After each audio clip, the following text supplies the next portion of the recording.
ನೋವು, ಆನಂದ, ಸುಖ, ದುಃಖ ಒಂದಾದ್ಮೇಲೊಂದು ಬರ್ತಾನೆ ಇರ್ತವೆ. ಇದಕ್ಕೆ ಯಾರು ಕೂಡ ಅತಿಥಿಯಲ್ಲ. ಆದ್ರೆ ನಮಗೆ ನಡೆಯೋ ಒಂದು ಸೈಕಾಲಜಿಕಲ್ ಥಿಂಗ್ ಏನಂದ್ರೆ, ಸುಖದಲ್ಲಿ ನಮಗೆ ಏನು ಗೊತ್ತಾಗೋದಿಲ್ಲ, ಆದ್ರೆ ದುಃಖದಲ್ಲಿ ನನಗೆ ಯಾಕೆ ಇದು ಬಂತು ಅಂತ ಆಲೋಚನೆ ಮಾಡ್ತೀವಿ. ಪ್ರತಿಯೊಬ್ಬರಿಗೆ ಬಂದ ಕಷ್ಟ ನಮಗೆ ಬಂದ ಕಷ್ಟದ ಮುಂದೆ ಚಿಕ್ಕದಾಗಿ ಕಾಣಿಸುತ್ತೆ. ಎಲ್ಲರೂ ಅವರವರ ಪ್ರಾಬ್ಲಮ್ಸ್ ಗಳ ಬಗ್ಗೆ ಆಲೋಚನೆ ಮಾಡ್ತಾರೆ. ಆ ಕಷ್ಟಗಳು ಬಂದಾಗ ನಮಗಂತ ಒಬ್ರು ಇದ್ರೆ ಚೆನ್ನಾಗಿರ್ತಿತ್ತು ಅಂತ, ನಮ್ಮ ಮಾತು ಕೇಳೋರು ಯಾರಾದ್ರೂ ಇದ್ದಿದ್ರೆ ಹೇಳ್ಕೊಳಕ್ಕೆ ಚೆನ್ನಾಗಿರ್ತಿತ್ತು ಅಂತ ಅನ್ಕೊಳ್ತಿರ್ತೀವಿ. ಆದ್ರೆ ಹಾಗೆ ಎಷ್ಟು ಕಾಲ ಇರಬೇಕು? ನಾವು ಬೇರೆ ಯಾರಲ್ಲೋ ನಮಗೆ ಬೇಕಾದ ಹೀರೋನ ಹುಡುಕುತ್ತಾ ಇರ್ತೀವಿ. ಇದಕ್ಕಿಂತ ನಮಗೋಸ್ಕರ ನಾವು ನಿಂತ್ಕೊಂಡು ನಮ್ಮ ಹೀರೋ ನಾವೇ ಯಾಕಾಗಬಾರ್ದು? ಹಾಯ್ ಸ್ನೇಹಿತರೆ, ಹೇಗಿದ್ದೀರಾ?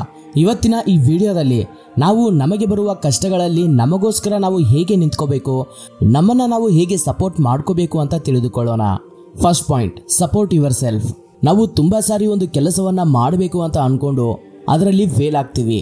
ಆನಂತರ ನಮಗೆ ಆ ಫೇಲ್ಯೂರ್ ಅನಾಲಿಸಿಸ್ ನ ನಮ್ಮ ಸುತ್ತಮುತ್ತ ಇರೋರು ದಿನಕ್ಕೊಬ್ರು ಹೇಳ್ತಿರ್ತಾರೆ.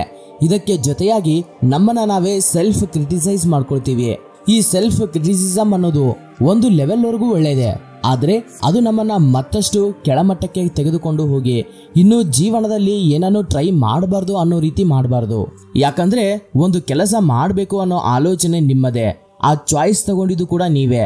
ನಿಮ್ಮ ಆ ಚಾಯ್ಸ್ ತಪ್ಪಾಗಬಹುದು, ಇಲ್ಲಾಂದ್ರೆ ಕರೆಕ್ಟ್ ಆಗಿರಬಹುದು, ಆದ್ರೆ ಚಾಯ್ಸ್ ನಿಮ್ದಾಗಿದ್ರಿಂದ ಅದನ್ನ ಓನ್ ಮಾಡ್ಕೊಳ್ಳಿ. ಯಾವುದೇ ಕೆಲಸ ಮಾಡೋದಕ್ಕಿಂತ ಮುಂಚೆ ನಿಮ್ಮ ಜೊತೆ ನೀವು ನಿಮ್ಮ ವೀಕ್ನೆಸ್ ಏನು, ನಿಮ್ಮ ಸ್ಟ್ರೆಂತ್ಸ್ ಏನು ಅಂತ ನಿಮಗೆ ನೀವೇ ನಿಜಾಯಿತಿಯಾಗಿ ಹೇಳ್ಕೊಳ್ಳಿ. ಆನಂತರ ನೀವು ತೆಗೆದುಕೊಳ್ಳುವಂತಹ ಚಾಯ್ಸ್ ಅಲ್ಲಿ ನಿಮ್ಮ ಸ್ಟ್ರೆಂತ್ಸ್ ಹೇಗೆ ಉಪಯೋಗವಾಗ್ತವೆ ಅನ್ನೋದನ್ನ ನೋಡಿ ನಿರ್ಣಯಗಳನ್ನ ತಗೊಳ್ಳಿ. ಪಾಯಿಂಟ್ ನಂಬರ್ 2, ನಿಮ್ಮ ಇನ್ನರ್ ವಾಯ್ಸ್ ಏನ್ ಹೇಳುತ್ತೋ ಅದನ್ನ ಕೇಳಿ. ಇನ್ನರ್ ವಾಯ್ಸ್ ಅಂದ್ರೆ ನೀನು ಏನು ಮಾಡೋದಕ್ಕೆ ಆಗೋದಿಲ್ಲ ಅಂತ ಹೇಳೋದಷ್ಟೇ ಅಲ್ಲ, ನೀನು ಯಾವ ಕೆಲಸವನ್ನ ಚೆನ್ನಾಗಿ ಮಾಡ್ತೀಯೋ ಅದನ್ನು ಕೂಡ ಅದು ಹೇಳುತ್ತೆ. ನಿಮ್ಮನ್ನ ನೀವು ಕೈಂಡ್ ಆಗಿ ಡೀಲ್ ಮಾಡಿದ್ರೆ ನಿಮ್ಮ ಇನ್ನರ್ ವಾಯ್ಸ್ ನಿಮ್ಮ ಜೊತೆ ಜಾಸ್ತಿ ಮಾತಾಡುತ್ತೆ. ಅದು ಬಿಟ್ಟು ಪ್ರತಿ ಪ್ರಾಬ್ಲಮ್ಗೆ ನಿಮ್ಮನ್ನ ನೀವು ತಪ್ಪಿತಸ್ಥ ಮಾಡಿಕೊಂಡು ಬೈಗೊಳ್ತಾ ಇದ್ರೆ ನಿನ್ನ ಇನ್ನರ್ ವಾಯ್ಸ್ ನಿನ್ನ ಜೊತೆ ಮಾತನಾಡೋದಕ್ಕೂ ಕೂಡ ಭಯ ಪಡುತ್ತೆ. ಅದಕ್ಕೆ ನಿಮ್ಮನ್ನ ನೀವು ಜಾಗೃತವಾಗಿ ಡೀಲ್ ಮಾಡಿ. ನಿಮಗೆ ನೀವು ಎಮೋಷನಲಿ ಇಂಟೆಲಿಜೆಂಟ್ ಆಗಿ ಇದ್ರೆ ನಿಮ್ಮ ಥಿಂಕಿಂಗ್ ತುಂಬಾ ಚೆನ್ನಾಗಿ ಬೆಳೆದು ನಿಮ್ಮನ್ನ ನೀವು ತುಂಬಾ ಚೆನ್ನಾಗಿ ಟ್ರೀಟ್ ಮಾಡ್ತೀರಾ. ಪಾಯಿಂಟ್ ನಂಬರ್ 3, ನಿಮ್ಮ ಸ್ಟೋರಿಯನ್ನ ನೀವೇ ಬರ್ಕೊಳ್ಳಿ. ಕೆಲವೊಂದು ಸಾರಿ ನಮಗೆ ನೋವುಗಳನ್ನ, ಪೇನ್ ನ ಹ್ಯಾಂಡಲ್ ಮಾಡೋಕ್ಕಾಗ್ತಿರೋದಿಲ್ಲ. ಹಾಗೆ ಮಾಡೋಕ್ಕಾಗ್ದಿರೋ ಸಮಯದಲ್ಲಿ ಆಲ್ಕೋಹಾಲ್ಗೆ, ಸ್ಮೋಕಿಂಗ್ಗೆ, ಕೆಲವು ಬೇರೆ ಬೇರೆ ರೀತಿಯ ಅಡಿಕ್ಷನ್ಸ್ ನ ಅಭ್ಯಾಸ ಮಾಡ್ಕೋತೀವಿ. ಅದಕ್ಕೇನೆ ಯಾವಾಗ್ಲಾದ್ರೂ ಈ ರೀತಿಯ ಪರಿಸ್ಥಿತಿಯಲ್ಲಿ ಇದ್ರೆ ಕಂಪ್ಯೂಟರ್ ಮುಂದೆ ಕುತ್ಕೊಂಡು ಆ ಕಥೆಯನ್ನ ಟೈಪ್ ಮಾಡಿ. ಅಸಲಿಗೆ ಈ ಪ್ರಾಬ್ಲಮ್ ಹೇಗೆ ಸ್ಟಾರ್ಟ್ ಆಯ್ತು, ಎಲ್ಲಿ ತಪ್ಪು ನಡೆದಿದೆ, ಹೀಗೆ ಸಂಪೂರ್ಣವಾಗಿ ಬರ್ಕೊಂಡು ಒಂದು ಸಾರಿ ಆ ಕಥೆಯನ್ನ ನೀವೇ ಓದಿ.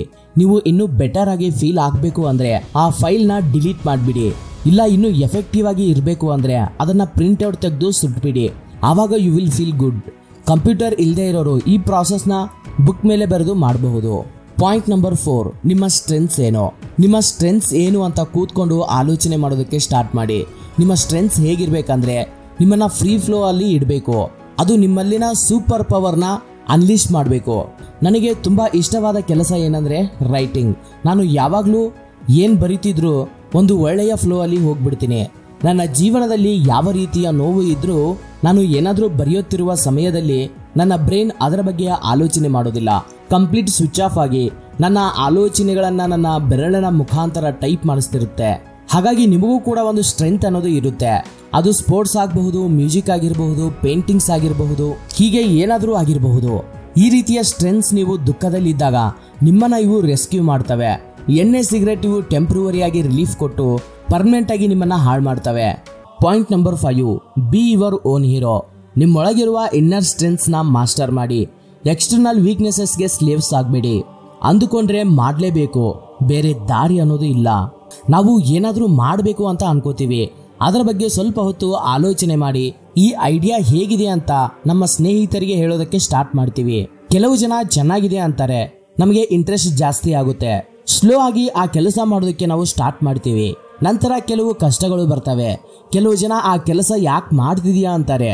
ನಾವು ಕೂಡ ಹೌದು ಇದ್ಯಾಕೆ ಮಾಡ್ತಿದೀನಿ ಅಂತ ಅನ್ಕೊಂಡು ಆ ಕೆಲಸವನ್ನ ಪಕ್ಕಕ್ಕಿಟ್ಟು ಬೇರೆ ಏನಾದ್ರೂ ಒಂದನ್ನ ಮಾಡೋಣ ಬಿಡು ಅಂತ, ಇದು ಬೇಡ ಅಂತ ಅನ್ಕೊಂಡ್ಬಿಡ್ತೀವಿ.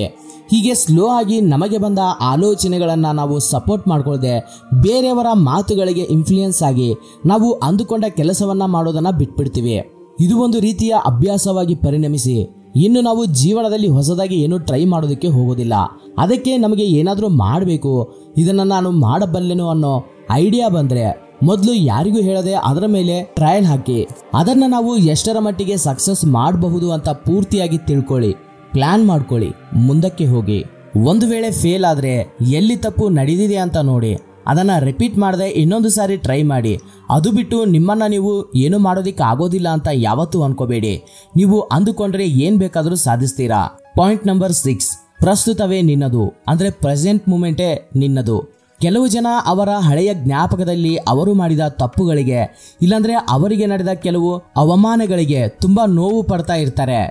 Don't live in your past. ನಿನ್ನೆಯವರೆಗೂ ನೀನು ಏನಾದರೂ ಆಗಿರಬಹುದು, ನಿನ್ನ ಪ್ರೆಸೆಂಟ್ ಮಾತ್ರ ನಿನ್ನ ಕೈಯಲ್ಲೇ ಇದೆ. ಹಾಗಿದ್ದಾಗ ನೀನು ಇವಾಗ ಮತ್ತೆ ನಿನ್ನ ಪಾಸ್ಟ್ ಅಲ್ಲಿ ಹೇಗಿದ್ದೀಯೋ ಹಾಗೇನೆ ಇರ್ತೀಯಾ, ಅಥವಾ ನಿನ್ನನ್ನ ನೀನು ಹೊಸದಾಗಿ ಪ್ರೆಸೆಂಟ್ ಮಾಡ್ಕೋತೀಯಾ? ಯಾವ ರೀತಿಯ ಸಕ್ಸಸ್ಫುಲ್ ಪರ್ಸನಾಲಿಟಿ ಬಯೋಗ್ರಫಿನ ತಗೊಂಡ್ರು ಅವರಿಗೆ ಏನೋ ಒಂದು ಡಿಸ್ಟರ್ಬಿಂಗ್ ಪಾಸ್ಟ್ ಅನ್ನೋದು ಇದ್ದೇ ಇರುತ್ತೆ. ಅವರು ಅದನ್ನ ಇನ್ಸ್ಪಿರೇಷನ್ ಆಗಿ ತಗೊಂಡು ಮುಂದಕ್ಕೆ ಹೋದ್ರು, ಅದು ಬಿಟ್ಟು ಪಾಸ್ಟ್ ಅಲ್ಲೇ ಇರಲಿಲ್ಲ. ಪಾಯಿಂಟ್ ನಂಬರ್ 7, ತಂದೆ ತಾಯಿಯನ್ನ ಪ್ರೀತಿಸಿ. ಎಷ್ಟು ನೋವುಗಳು ಬಂದ್ರು, ಎಷ್ಟು ಕಷ್ಟಗಳು ಬಂದ್ರು, ನಿಮ್ಮನ್ನ ಯಾರು ಹಚ್ಕೊಳ್ದೇ ಇದ್ರು ಕೂಡ, ನಿಮ್ಮ ಮಾತು ಕೇಳೋರು ಯಾರು ಇಲ್ಲದೆ ಹೋದ್ರು, ನಿಮಗೆ ಸಹಾಯ ಮಾಡೋರು ಮಾತ್ರ ನಿಮ್ಮ ತಂದೆ ತಾಯಿಗಳೇ. ನಿಮಗೆ ಏನೋ ಒಂದು ನೋವು ಆಯ್ತು ಅಂತ ಆ ತೊಂದರೆಯಲ್ಲಿ ತಕ್ಷಣ ನಿರ್ಣಯಗಳನ್ನ ತಗೊಳ್ಳೋದಕ್ಕೆ ಹೋಗ್ಬೇಡಿ. ನಿಮ್ಮ ಮನೆಯವರು ನಿಮಗೋಸ್ಕರ ಅಂತ ಯಾವಾಗ್ಲೂ ಇರ್ತಾರೆ, ಅವರ ಜೊತೆ ಮಾತನಾಡಿ. ಅವರು ಆ ಕ್ಷಣಕ್ಕೆ ಕೋಪ ಮಾಡಿಕೊಂಡು ನಿಮ್ಮ ಮಾತನ್ನ ಕೇಳದೆ ಹೋದ್ರು ಕೂಡ ನಂತರ ಅದನ್ನ ಹೇಗೆ ಸರಿ ಮಾಡ್ಕೊಳ್ಬಹುದು ಅಂತ ನಿಮ್ಗೆ ಐಡಿಯಾ ಕೊಡ್ತಾರೆ. ಇಲ್ಲಾಂದ್ರೆ ನೀನ್ ಏನ್ ಮಾಡ್ಬೇಕಂತಿದ್ಯಾ ಅಂತ ನಿನ್ನನ್ನೇ ಕೇಳಿ ತಿಳ್ಕೊಳ್ತಾರೆ. ಅದಕ್ಕೆ ನಿಮ್ಮ ತಂದೆ ತಾಯಿ ಇಲ್ಲಾಂದ್ರೆ ನಿಮ್ಮ ಮನೆಯವರ ಹತ್ರ ನಿಮ್ಮ ಪ್ರತಿಯೊಂದು ವಿಷಯವನ್ನ ಶೇರ್ ಮಾಡ್ಕೊಳ್ಳಿ. Last point but not least, ಕೊನೆಯದಾಗಿ ನಿನ್ನನ್ನ ನಿನ್ನವರು ಹೇಗೆ ನೆನ್ಪಿಟ್ಕೋಬೇಕಂತಿದ್ಯಾ? ಹೋರಾಡದೆ ಓಡಿ ಹೋದೆ ಅಂತ ಅನ್ಕೊಳ್ಳೋದು ಒಳ್ಳೇದಾ, ಇಲ್ಲಾಂದ್ರೆ ಹೋರಾಡಿದೆ ಇನ್ನೂ ಹೋರಾಡ್ತೀನಿ ಭಯ ಪಡಲ್ಲ ಅಂತ ಅನ್ಕೊಳ್ಳೋದು ಒಳ್ಳೇದಾ? ಯಾರು ನಿನ್ನ ಹೀರೋ? ನಿನ್ನೊಳಗಿದಾನ ಇಲ್ಲಾಂದ್ರೆ ಹೊರಗಡೆ ಇದಾನ?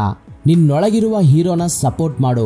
ನಂತರ ನೀನು ಮಾಡ್ತಿರುವ ಕೆಲಸ ಎಂಥದ್ದು ಅಂತ ನಿನಗೆ ಗೊತ್ತಾಗುತ್ತೆ.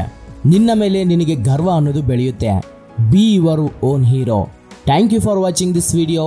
ಜೈ ಹಿಂದ್.